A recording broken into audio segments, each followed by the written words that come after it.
Riflettendo sulla storia della seconda guerra mondiale, Giovanni e io ci siamo imbattuti in alcuni commenti che ritirano fuori sempre la vecchia storia della guerra civile per negare sostanzialmente il fatto che ci sia stata una guerra di liberazione, che non è un sinonimo di guerra civile. C'è chi tira fuori sempre la solita vecchia storiella. No, non fu liberazione, fu una guerra civile. No, non c'era la resistenza, ma era una questione politica. È stato davvero così? Allora, per provare a fare un po' di chiarezza, Giovanni e io abbiamo pensato di fare una miniserie dedicata proprio ai movimenti resistenziali in Europa per analizzare bene le situazioni e chiarire una volta per tutte se fu guerra di liberazione o guerra civile. La nostra prima puntata, quella di oggi, è dedicata alla resistenza francese, al Maquis, e quindi a ciò che avvenne oltre Alpe nel primo reale esempio di opposizione armata all'occupazione tedesca. Prima di entrare nel nostro argomento di oggi, vi esorto ancora una volta a pensare all'importanza della sicurezza online, un tema che è di strettissima attualità, che è quotidiano, perché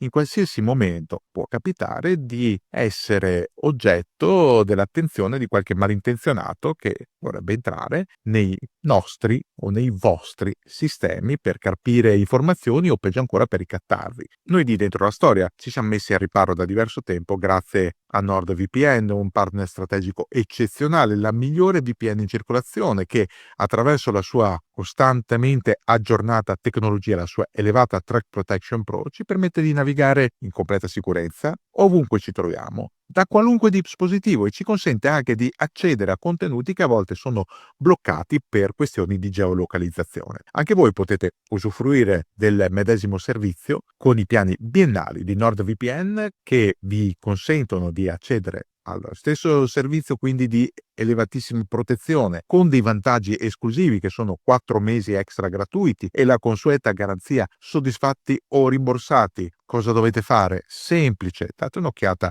al link che trovate in descrizione del video. Allora, guerra civile o guerra di liberazione? Come abbiamo detto, partiamo con questa miniserie dai nostri vicini d'Oltralpe, dalla Francia. Per quale motivo? Semplicemente perché all'interno della Francia occupata, la Francia che è costretta ad arrendersi dopo l'invasione della tarda primavera e inizio estate del 1940, si manifestano i primi grandi movimenti partigiani.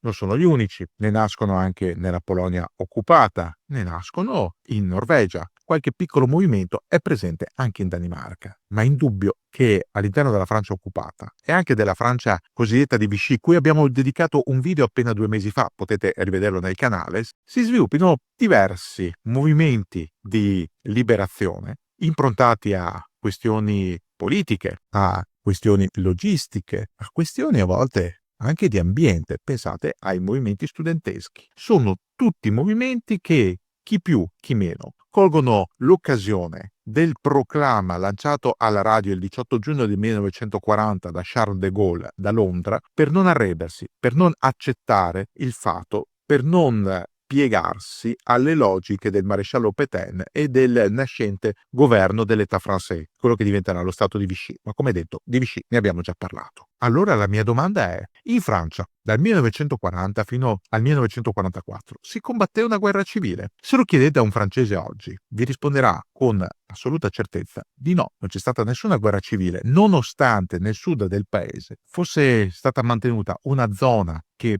per poco più di 2 anni fu abbastanza autonoma rispetto ai tedeschi, una zona che comunque collaborava coi tedeschi, un governo che aveva delle simpatie reali nei confronti della Germania nazista e con cui intratteneva rapporti continui. Nonostante questo, non è stata ravvisata nessuna guerra civile. Vediamo il motivo. Voi direte: vabbè, ma non ci sono stati scontri anche isolati tra i maquisards, cioè i membri della resistenza, e i militi di Vichy? Non è vero, ce ne sono stati. Magari sono poco conosciuti in Italia, magari questi scontri non sono compresi in molti libri di testo della nostra scuola, ma ce ne sono stati. Pensate solo questo. A partire dal 1943, cioè da quando già la Francia di Vichy sostanzialmente aveva perso il controllo esclusivo sulla cosiddetta zona libera, delle formazioni della Milice Française, la milizia francese, che si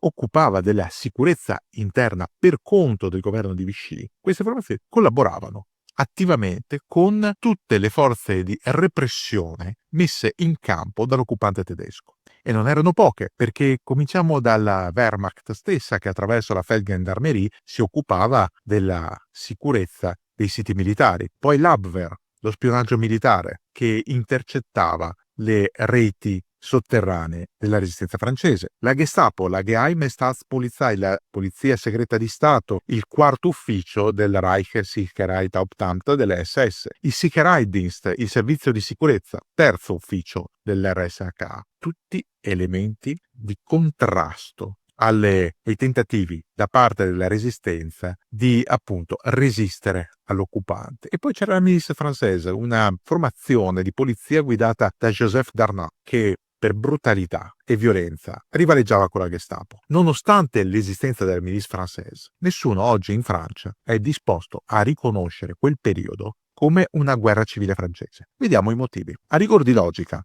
lo Stato legale francese era l'État français. Per quale motivo? Semplicemente perché alla caduta della Repubblica, la Terza Repubblica, quella nata diversi anni prima, ancora fino all'Ottocento, e arrivata fino alla Seconda Guerra Mondiale, quell'État français ne aveva preso il posto in maniera legittima, per quanto ci fossero stati dei movimenti di protesta, per quanto il Parlamento non riuscisse a riunirsi in maniera davvero plenaria, per quanto diversi elementi di spicco della politica francese, non solo, si fossero opposti, si fossero dichiarati contrari alla nascita di questo Stato. Quindi i maquisard erano dei terroristi? Non proprio. Prima di tutto perché agivano principalmente nella zona occupata, la zona al di fuori del controllo di Vichy, la zona sotto il controllo tedesco. Ed erano gruppi estremamente eterogenei. Molti di questi sarebbero stati coordinati da Jean Moulin, il mitico capo dei maquisard, all'interno di un coacervo che si sarebbe chiamato CNR, una sigla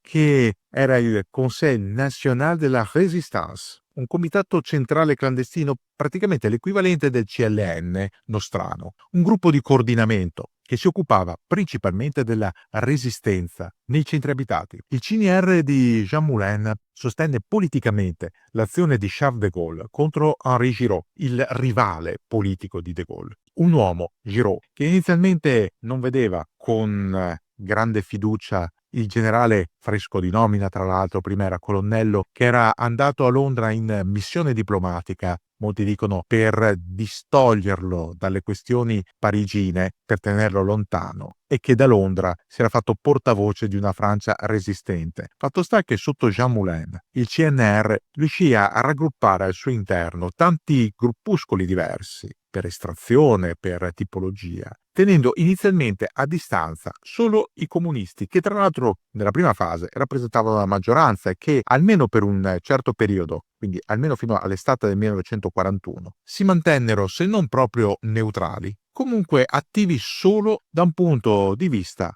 meramente politico e non militare. A scatenare invece la potenza di fuoco dei gruppi comunisti sarebbe stata l'operazione Barbarossa, cioè la scelta di Hitler di rompere il patto di non aggressione con l'Unione Sovietica stipulato alla fine dell'agosto del 1939, il famoso patto Molotov-Ribbentrop, e di invadere l'Unione Sovietica. Da quel momento in avanti la resistenza francese, quindi parliamo da fine giugno del 1941, la resistenza francese divenne sempre più forte, sempre più attiva e sempre più diversificata. C'erano gruppi, ad esempio la Défense de la France, di estrazione prettamente universitaria, studenti della Sorbona, che avevano iniziato a pubblicare un giornale clandestino, uno dei tanti giornali clandestini, alcuni sarebbero addirittura sopravvissuti al periodo stesso della resistenza. Pensate al giornale clandestino Combat, che a partire dal 1949, quindi 4 anni dopo la fine della guerra, sarebbe stato privatizzato e sarebbe diventato un giornale commerciale. Ma oltre alla resistenza su carta scritta, quindi facendo circolare dei giornali, dei quotidiani clandestini o dei periodici clandestini che invitavano alla resistenza, che spiegavano ai francesi come resistere ai tedeschi, che davano suggerimenti sulle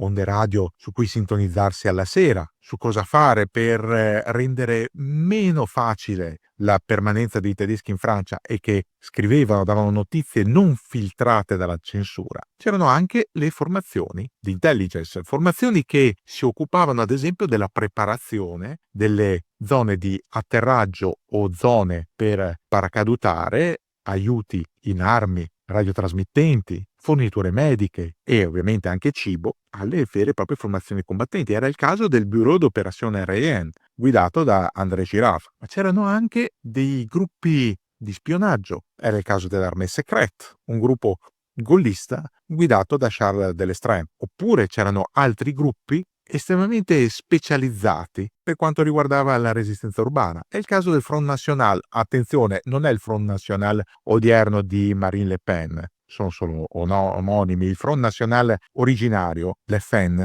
era stato fondato da membri del Partito Comunista Francese nel maggio del 42 e questo gruppo si sarebbe fatto notare in particolar modo durante la liberazione di Parigi. Un altro argomento che abbiamo già trattato nel video Parigi brucia che trovate nel canale. Tutte queste varie formazioni, in un modo o in un altro, si opponevano ovviamente ai tedeschi, in misura molto minore agli italiani nella zona che l'esercito italiano, il Regio Esercito, aveva occupato vicino al confine, quindi Menton, Nice e circondario, e poi anche ai stessi militi di Vichy, che almeno per i primi tempi non si erano preoccupati un granché, ma dopo l'occupazione della ex zona libera da parte dei tedeschi erano passati all'offensiva. Come detto, la Milice Française di Joseph Fernand era diventata una nemica forte dei maquisards. In unione con l'Abwehr di Hugo Bleicher, la Milice Française reprimeva non solo il dissenso, ma le stesse cellule partigiane, cellule che agivano principalmente nelle città, ma che in alcuni casi, in casi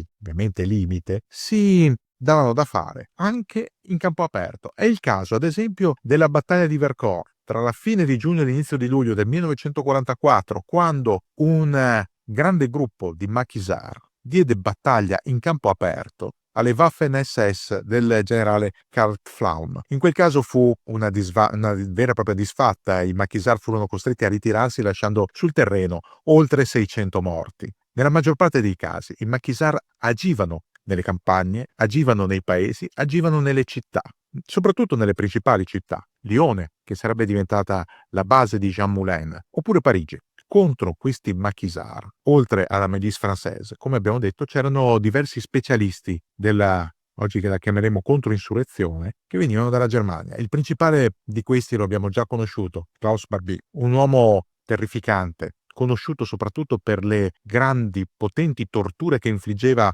ai suoi prigionieri. Moulin, ad esempio, morì per le torture inflitte da Barbie l'8 luglio del 1943. Al suo posto, a capo del CNR, ci sarebbe stato Georges Bidault. Ma, ancora una volta, se guardiamo alla ragion d'essere dei maquisards, della resistenza francese, non si può parlare di guerra civile. Un esempio classico è rappresentato proprio dalla liberazione di Parigi, una liberazione che viene concordata tra diverse parti in causa, alcune confliggenti, e che vede la partecipazione anche di soldati e gendarmi che fino a poco tempo prima lavoravano per l'ex regime di Vichy. All'interno dell'Hôtel de la Ville di Parigi, il municipio per capirci, asserragliati là dentro, c'erano comunisti, gollisti, parte del CNR e anche ex gendarmi ed ex soldati francesi che arrivavano dall'esperienza di Vichy. Questo fa capire come la pretesa di parlare di guerra civile in Francia tra i gollisti, i comunisti, altre formazioni come quelle studentesche e i vichisards è un qualcosa di destituito da ogni fondamento. Ancora oggi, terminata ormai da 80 anni la seconda guerra mondiale, non c'è dubbio in Francia tra chi lottava per la libertà e chi aveva scelto un'altra strada. Ancora oggi i vichisards sono visti come dei reietti, dei traditori, dei francesi che preferivano voltarsi dall'altra parte e credere che un mondo normale prevedesse l'occupazione tedesca, prevedesse la prevaricazione, la negazione di determinati diritti e la soppressione, anche fisica, di molti loro compatrioti.